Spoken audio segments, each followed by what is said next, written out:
ফুল সুন্দর জিনিস, ফুলের চাইতে আর কিছু সুন্দর আছে নাকি? এত সুন্দর ফুল, এই পুংকেশর এবং স্ত্রী কেশরের বিনিময়টা কে করবে? এইটা করার জন্য আল্লাহ পাক এই দায়িত্ব তেলাপোকাকে দেন নাই, দিছেন নাকি? আরশোলাকে দিছেন, সার পোকাকে দিছেন, উই পোকাকে দিছেন। তাতে ফুলের ইজ্জত নষ্ট হবে। ফুল যেমন সুন্দর, আল্লাহ রুচি, আল্লাহ রাব্বুল আলামিনের সৌন্দর্য বোধ কত বিরাট, কত মহান আল্লাহ পাক।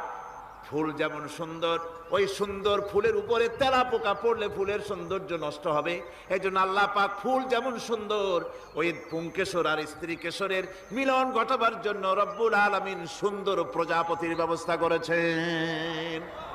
ফুল যেমন সুন্দর, প্রজাপতিও সুন্দর। প্রজাপতির ডানায় কোন শিল্পী কোন তুলি দিয়ে এত রং লাগালো! সুবহানাল্লাহ, সুবহানাল্লাহ।